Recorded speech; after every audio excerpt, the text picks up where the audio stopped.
Good morning, everyone. Today, I'm going to present language and politics.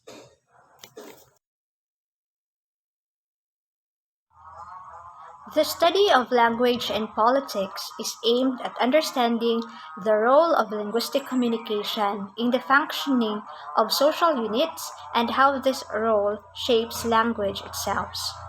From early in the history of Western thought, language and politics have defined what it is to be human.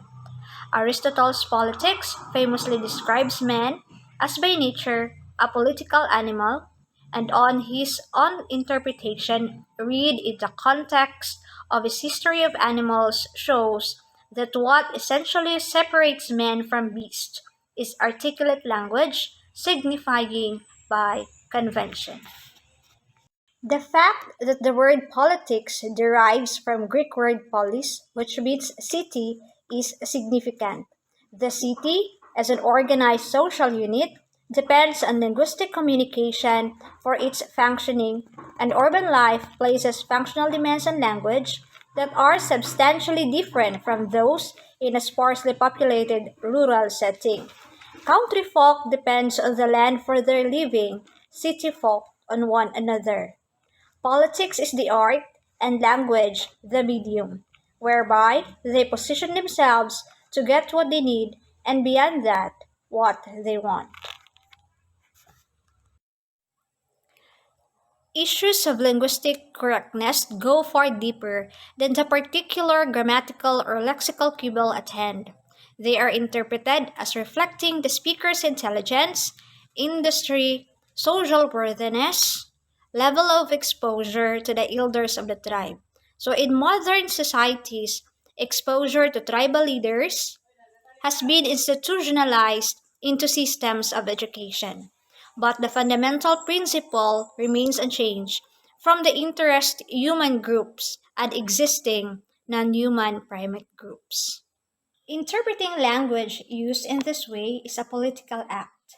It determines who stands where in the social hierarchy, who is entrusted in power and responsibility. There is further linguistic political dimension in how those in power or desiring power deploy language in order to achieve their aims.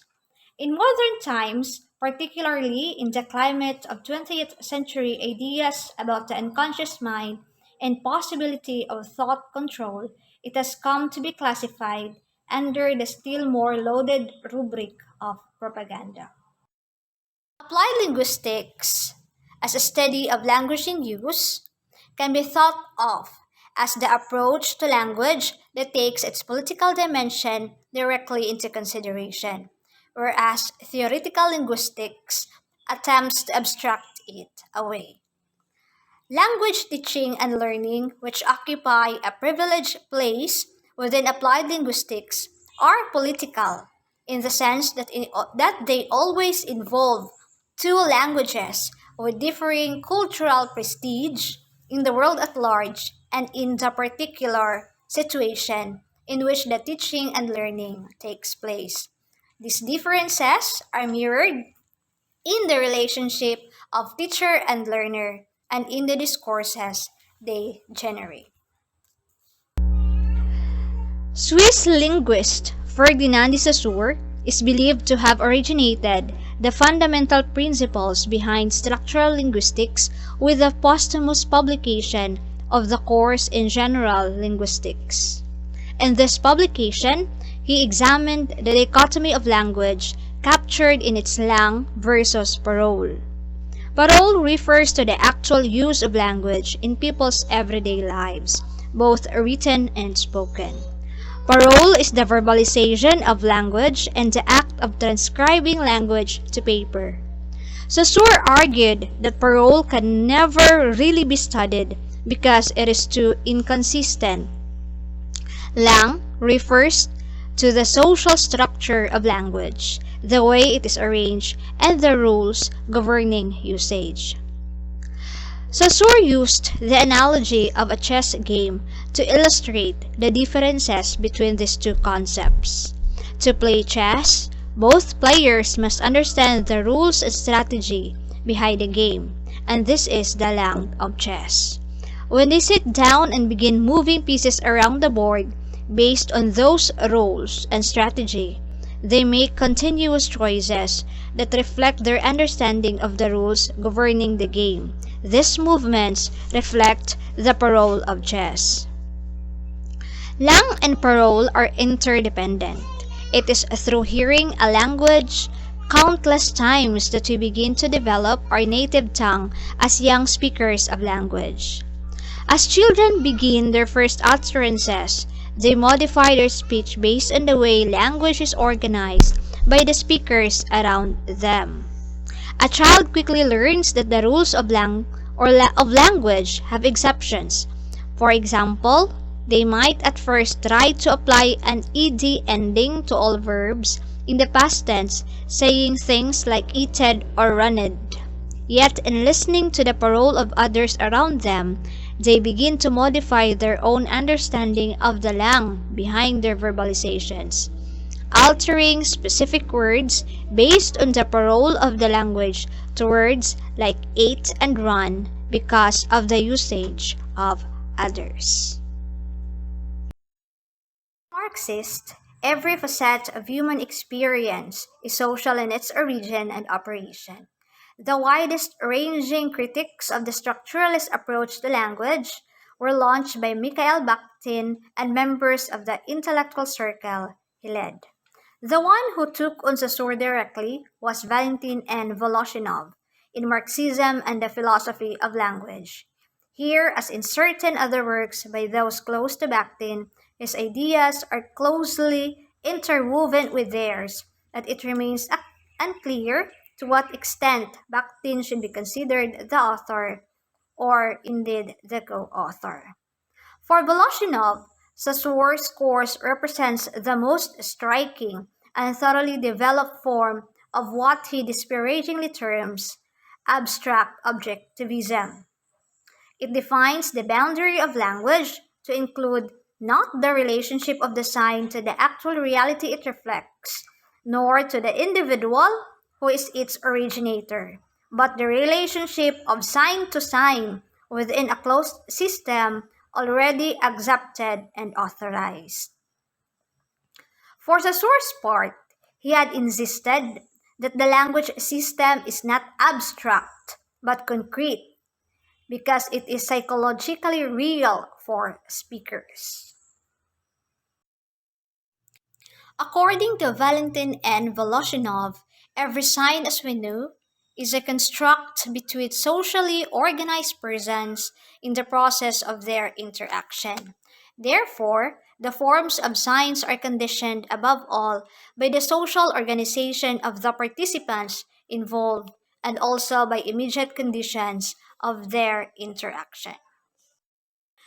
Signs are ideological in their very nature, and social existence is not merely reflected in them, but refracted by them. For the sign is not like a smooth mirror, but one with a cracked and irregular surface created by the differently oriented social interest within one and the same sign community. When Voloshinov declares that sign becomes an arena of the class struggle, he makes language central to the base, a Marxist declaration that language and politics are inseparable, maybe even distinguishable. Next, no speech act is individual. They are always social, even if the addressee exists only in the speaker's imagination. And indeed, every word we utter is generated in interaction with an imagined audience in our mind before any real audience even hears or reads it.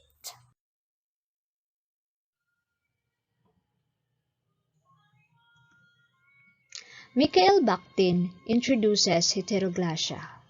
Heteroglossia, a unitary language, is not something given, but is always in essence posited, and at every moment of its linguistic life, it is opposed to the realities of heteroglossia.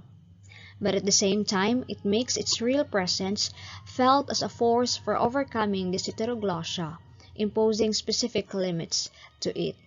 Heteroglossia comes from Greek words hetero, which means different, and glossa, which means tongue, language, or points of view. So heteroglossia means different tongues or another speech on another language. It also refers to the existence of two or more voices in a text or another language, especially conflicting discourses within a linguistic activity as between the narrative voice and the characters in the novel.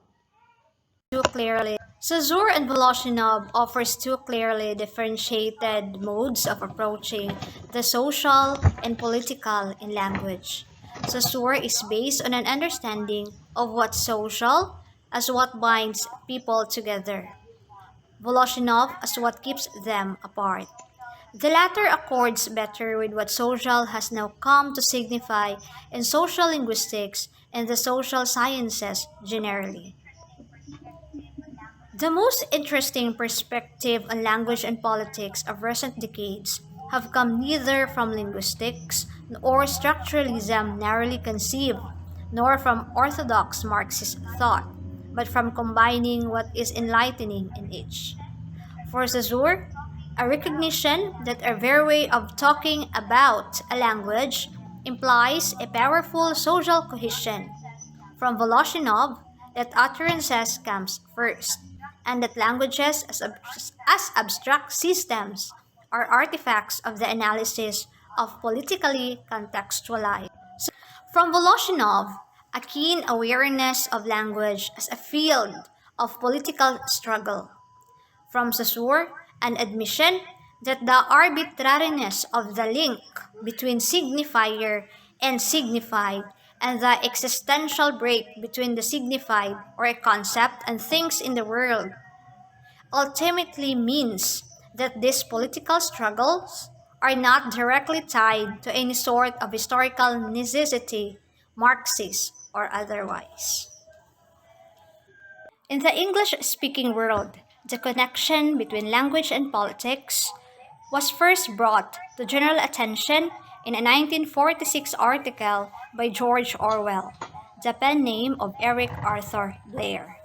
In his novel 1984, George Orwell mentioned that modern English, especially written English, is full of bad habits which spread by imitation and which can be avoided if one is willing to take the necessary trouble. If one gets rid of these habits, one can think more clearly, and to think clearly is a necessary first step towards political regeneration. This invasion of one's mind by ready made phrases can only be prevented if one is constantly on guard against them, and every such phrase anesthetizes a portion of one's brain. The linguistic bad habits consist of string of words that form well-written patterns, coercing their users to think in certain ways. Orwell was sure that the decline of a language had political and economic causes. Although he had no solid proof, he presumed that the languages of countries under dictatorships, such as the Soviet Union or Germany, had deteriorated under their respective regimes. When the general atmosphere is bad, language must suffer. Orwell writes in his essay, Politics and the English Language, if thought corrupts language, language can also corrupt thought, he continues. To illustrate this idea that language can corrupt thought and that totalitarian systems use language to restrict rather than broaden ideas, Orwell created Newspeak, the official language of Oceania. Without a word for freedom, for example, the concept of freedom cannot exist. Orwell explains the syntactical arrangement and the etymology of the newspeak, a living language such as English, one that has the capability of diverse expression, has the tendency to gain words and therefore broaden the awareness and knowledge of its speakers. Newspeak, on the other hand, loses words by removing words that represent opposing concepts. Therefore, for example, because the word good presumes the opposite of bad, the word bad is unnecessary. Similarly, all degrees of goodness can be expressed simply by adding standard prefixes and suffixes to this one root word. And good, which means bad, and plus good, that's for very good, and double plus good for wonderful. In so doing, Newspeak not only eliminates unnecessary words, but it also promotes a narrowing of thought and therefore awareness. The idea beyond Newspeak is that as language becomes less expensive, the mind is more easily controlled. Through his creation and explanation of Newsweek, Orwell warns the reader that a government that creates the language and mandates how it is used can control the minds of its citizens. Hegemony is the central idea among many by which Antonio Gramsci established a humanistic neo-Marxist approach to revolutionary change. Hegemony is the processes by which dominant culture maintain its dominant position. For example, the use of institutions to formalize power, the employment of a bureaucracy to make power seem abstract, and therefore not attached to any one individual. The inculcation of the populace in the ideals of the hegemonic group through education, advertising, and publication, and also the mobilization of a police force as well as military personnel to subdue opposition. The two French structuralists who would have the most profound and lasting impact on language and politics are Michel Foucault and Pierre Bourdieu. Foucault, from his Marxist counterparts, has this belief that the objects of knowledge, including language, as well as the concepts that constitute it signifies, are not produced by subjects thinking, speaking, and acting inter. Foucault, from his Marxist counterparts, has this belief that the objects of knowledge, including language, as well as the concepts that constitute it signifies, are not produced by subjects thinking, speaking, and acting intersubjectively. Rather, they are produced by power itself, which they have a mutually constituent. For Bourdieu, habitus is a system through a combination of objective structures and personal histories, enduring and changing dispositions that serves as a generative basis for objectively structured and integrated practices. Understanding the concept of habitus is the key in Bourdieu's theoretical synthesis, where habitus is a process of internalizing various socio-cultural values and a sense of the game that gives birth to various movements that are adapted to the game being played. Habitus is the result of internalizing the structure of the social world or the inner social structure. Bourdieu's theoretical approach is to illustrate that what a person says and does in his life is basically something other than his desires or just from social and material structures. Individuals and their actions are influenced by the structure or the collective social. The existing structures in society are internalized by social actors so that they function effectively. Internalization takes place through parenting, play activities, and also education in the community, both consciously and unconsciously. Robin Lakoff argues that languages in both their structure and their use marked out an inferior social role for women and bind them to do it. As with differential address and interpersonal relationships, gender politics is incorporated directly into the pronoun systems of English and many other languages through the use of the masculine as the unmarked gender, as in everyone take his seat. Lakoff's book fed into a movement to change such usage. so that now it is more common to say his or her or use their as a singular pronoun, a usage formerly considered solipsistic but now on its way to acceptability. Obor, in 1982, would argue that in fact the features lack of identified should not be considered part of women's language but of powerless language, since their occurrence is in fact greater among men or women who occupy a low prestige jobs and are less well educated than among persons of the same sex with a higher degree of education and more prestigious employment. Obor's particular concern was with the effects which powerless and powerful language produce in the courtroom situation. His data show that juries generally give more weight to testimony that does not include the features Lakoff pointed out. Although this depends somewhat on their preconceptions of where the witness testifying ought to be on the social linguistic scale. Obar's findings have been taken as suggesting that the fairness of trial by jury is compromised by the inherent politics of language. Although it is not at all clear that any attempt rather at remedying this would be either equitable or indeed possible. The politics of language choice. The cultural politics of language was introduced by Charles Ferguson in a 1959 article entitled Diglossia. Diglossia is a linguistic phenomenon found in many multilingual speech communities. Diglossia describes a particular type of social linguistic situation in which there is a clear differentiation in function between the languages or language varieties used in a bilingual or multilingual community. The core examples Ferguson examines are Arabic, Modern Greek, Swiss German, and Haitian Creole.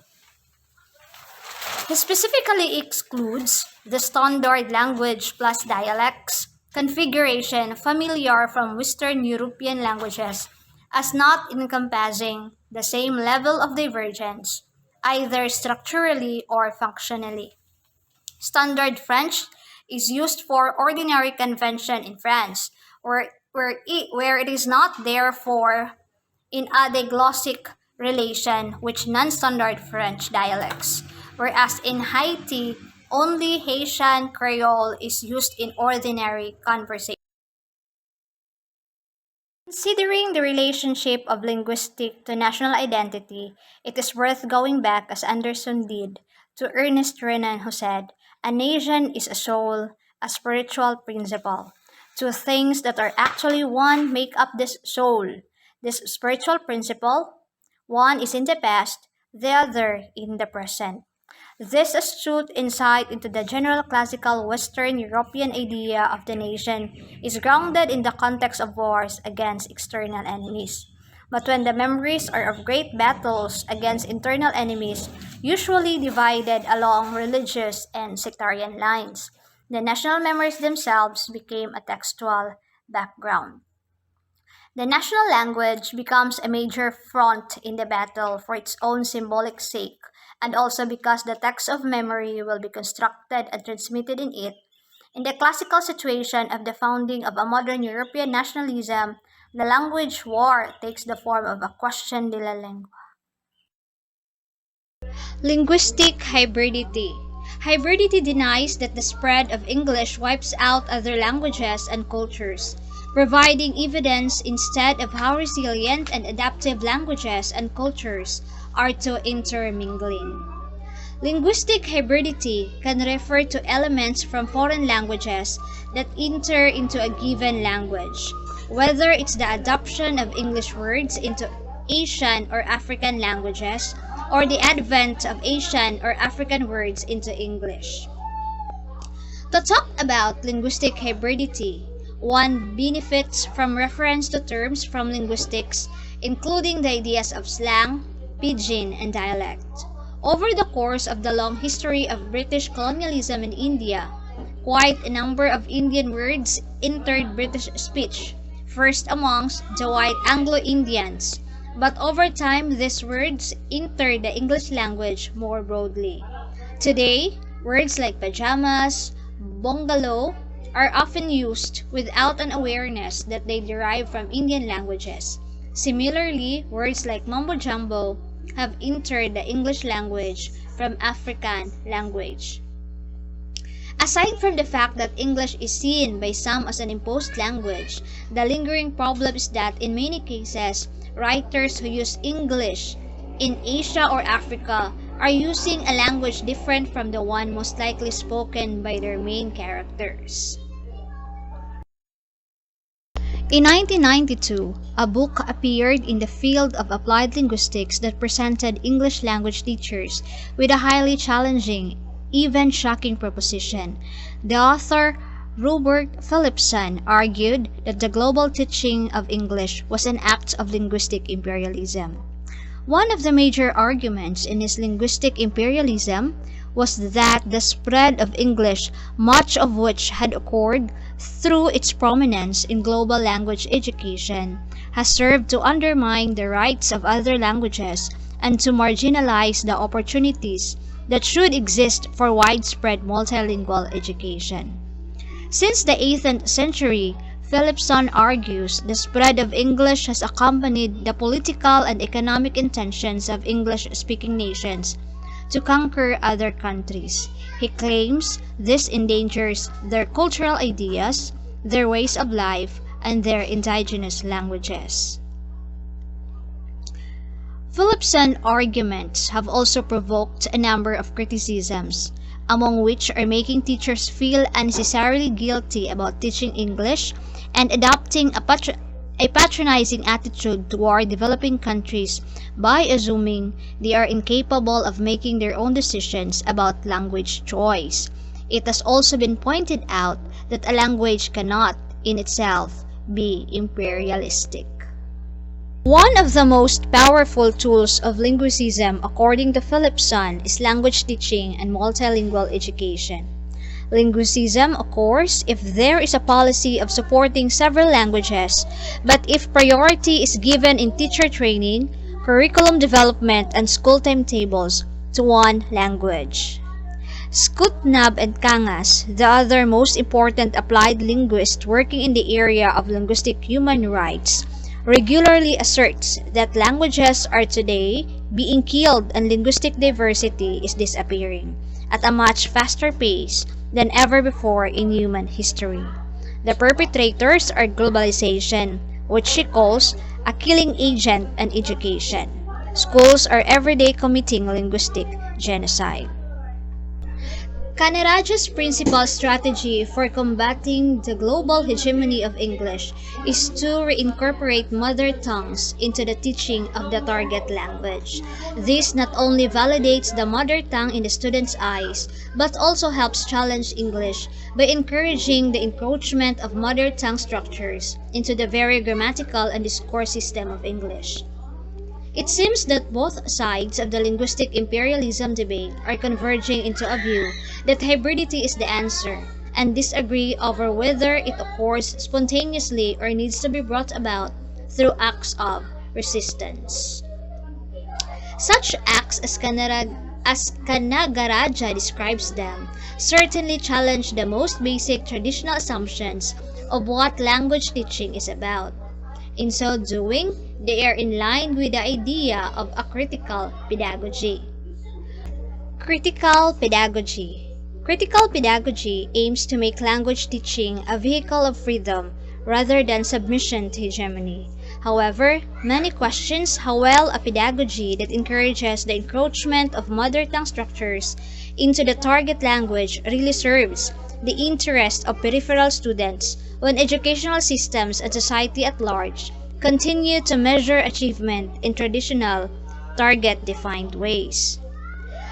Critical pedagogy is a teaching philosophy that invites educators to encourage students to critique structures of power and oppression.